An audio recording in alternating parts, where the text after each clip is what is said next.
السلام علیکم سامعین، میں آج شہر قسطنطنیہ اور محمد فاتح کے بارے میں کچھ آپ لوگوں کو بتاؤں گی۔ قسطنطنیہ استنبول استنبول اسلامی تاریخ میں بڑی اہمیت کا حامل شہر ہے۔ خیر القرون سے ہی مسلمانوں کی نظر اس شہر پہ جمی ہوئی تھی۔ وجہ یہ تھی کہ رسول اللہ صلی اللہ علیہ وسلم نے صحابہ کرام رضی اللہ عنہ اجمعین کو اس شہر کی فتح کی یقینی خوشخبری سنائی تھی۔ اس شہر پہ پہلا حملہ کرنے والوں کو جنت کی بشارت دی تھی۔ اسے فتح کرنے والوں کی بڑی تحسین فرمائی تھی۔ رومیوں سے مسلمانوں کا ٹکراؤ تو آپ کی حیات مبارک میں ہی شروع ہو چکا تھا۔ غزوہ تبک اس سلسلے کی سب سے پہلی کڑی تھی۔ حضور صلی اللہ علیہ وسلم نے اپنی زندگی میں حضرت اسامہ بن رضی اللہ عنہ کو رومیوں سے لوہا لینے کے لیے روانہ کیا تھا۔ خلافت صدیقی میں حضرت خالد بن ولید رضی اللہ عنہ رومیوں کو سر کو بھی کر رہے تھے۔ عہد فارغ میں پورا شام رومیوں سے چھینا جا چکا تھا۔ دور عثمانی میں مسلمان پہلی بار باقاعدہ بیڑا بنا کے مستقل نیوی فوج کی حیثیت سے سمندر میں اترے تھے۔ حضرت معاویہ رضی اللہ عنہ بہت سے صحابہ کی قیادت میں قسطنطنیہ پہ پہلا باقاعدہ حملہ کرایا تھا۔ اسی جنگ میں سیدنا ایوب رضی اللہ عنہ کا انتقال ہوا اور قسطنطنیہ کی فصیل کے قریب دفن کیے گئے تھے۔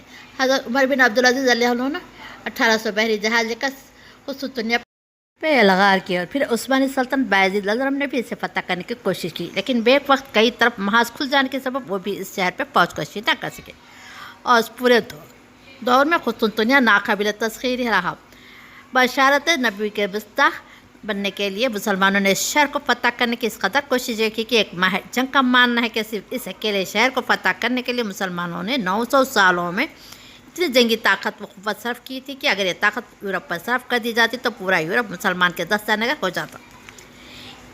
سامعین، اس عسکری ناکامی کی وجہ یہ تھی کہ جہاں قسطنطنیہ کا اپنی جنگی دفاع بہت مضبوط تھا کہ اس کی دو فصلیں تھیں، ایک خارجی ایک داخلی، تو اس شہر کو قدرتی جغرافی و دفاعی بھی حاصل تھا۔ شہر کے 3 اطراف میں سمندر تھا، صرف ایک طرف خشکی تھی، اس لیے اس قلعے کو فتح کرنے کا ارادہ رکھنے والے فوج کو بیک وقت 2 طرف طاقت صرف کرنی پڑتی تھی۔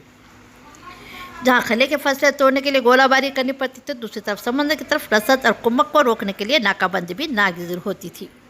سامعین، 15ویں صدی عیسوی میں جہاں اسلامی حکومت پہ منگولوں کا گہن لگ چکا تھا، بغداد جیسے سارے تہذیب و ثقافت کے گہوارے منگولوں پر عمل کر چکے تھے۔ اسپین میں مسلمان کا 700 سالہ عروج رفتہ رفتہ مغرب کے اندھیرے میں گم ہو رہا تھا، تو وہیں دوسری طرف ترکی میں 1451 میں ایک کڑیل نوجوان سلطان محمد ثانی رحمۃ اللہ علیہ سید رسول اللہ صلی اللہ علیہ وسلم کی پیشن گوئی ہے۔ میزبان رسول سیدنا ایوب انصاری رضی اللہ عنہ کا خواب شرمندہ تعبیر کرنے کا عزم اور قسطنطنیہ جیسے ناقابل تسخیر قلعے کو فتح کرنے کا جنون دل میں لیا اور رنگ عثمانی پر متمکن ہوا۔ وہ فہم و فراست، قوت و طاقت کے مالک بھی تھے اور سید رسول اللہ صلی اللہ علیہ وسلم کے سچے عاشق بھی۔ ان کے سینے میں جذب عشق رسول بھی تھا اور عظما جہاد کا جنون بھی۔ انہوں نے نہایت عمدہ جنگی پالیسی بنا کے 1.5 لاکھ فوج لے کر 1453 میں قسطنطنیہ کا محاصرہ کر لیا تھا۔ سلطان رحمۃ اللہ علیہ نے اس دور کے سب سے زیادہ مضبوط اور مستحکم شہر کو محاصرے میں تو لے لیا تھا، لیکن اس کو فتح کرنا ابھی بھی ایک بڑا مسئلہ تھا۔ قلعے کے 3 طرف سمندر تھا جہاں سے کمک اور رسد آ سکتی تھی، اس لیے سلطان رحمۃ اللہ علیہ نے قسطنطنیہ کے سامنے جانب آبنائے باسفورس پر ایک قلعہ تیار کرا تاکہ بحر اسود سے رسد اور کمک کی راہ مسدود کی جا سکے۔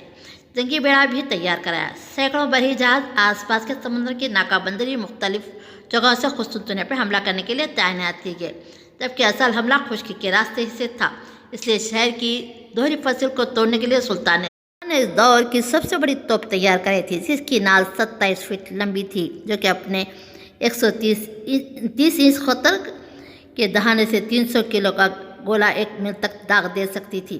اس توپ کا وزن 18 ٹن تھا، اسے 100 جانور اور 600 سپاہی مل کے کھینچتے تھے۔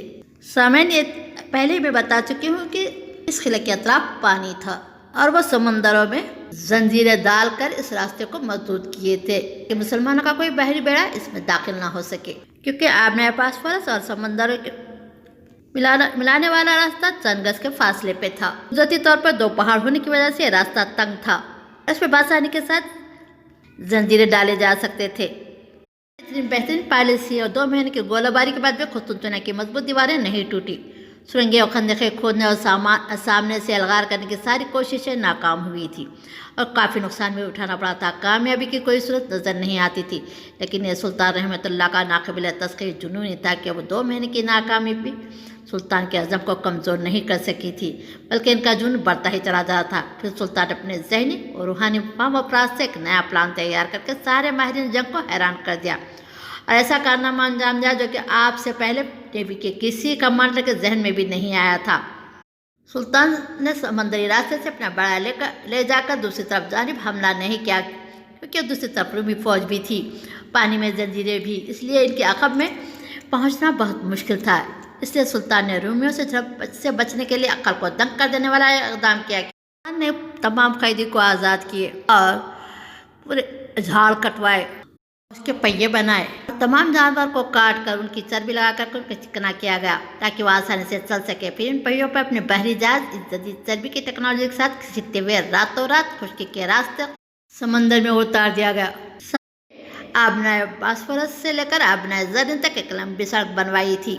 سامعین، جب بازنطینی فوج صبح بیدار ہوئی تو مسلمان ان پہ گولے برسا رہے تھے اور دوسری جانب خشکی سے بھی ترک جانثار گھڑ سوار پیادہ سب نے مل کر اپنا پورا دمخم لگایا کہ حملہ کر دیا۔ اس طرح 2 طرفہ حملے میں بے پناہ طاقت و قوت صرف کر کے مسلمان صدائے تکبیر بلند کرتے شہر میں داخل ہو گئے۔ کے گلے میں بھی جھڑپیں ہوئی، جن میں تھوڑی زحمت کے بعد مسلمانوں نے قابو پا لیا۔ فصلوں پہ اذانیں دی گئی۔ 2.5 مہینے سے زائد محاصرے کے بعد پوری دنیا کے صلیبہ کے مرکز و محافظ قلعہ قسطنطنیہ پہ، جسے پچھلے 2000 سالوں میں کوئی بھی فوج فتح نہیں کر سکی تھی، اسلامی سلطنت کا جھنڈا لہرایا تھا۔ سلطان رحمت اللہ علیہ نے شہر میں امان قائم کر کے پورے کنٹرول اپنے ہاتھ میں لے لیا، شہریوں کو امان دے دی، اپنے لشکر کے ساتھ آیا صوفیہ گرجے میں جا کے سجدہ شکر ادا کیا، بآواز بلند صلی اللہ علیہ وسلم کی وہ حدیث و پیشن گوئی پڑھی جو میں پہلے بتا چکی ہوں۔ 29 مئی 1453 میں قسطنطنیہ خلافت عثمانی کے زیر اہتمام آ گیا۔ الحمدللہ۔ جس طرح سے آپ لوگ جانتے ہیں کہ اس شہر کا نام پہلے قسطنطنیہ تھا، لیکن جب یہ اسلام کے زیر نگیں آ گیا تو لوگ اس کو اسلام کا بول بالا کہنے لگے۔ بعد میں اس کا نام رفتہ رفتہ استنبول میں تبدیل ہو گیا۔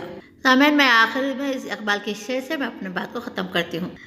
دلیل صبح ستاروں کی تنک تابی سے، مشرق سے آفتاب ابھرا گیا دور گرا خوابی سے۔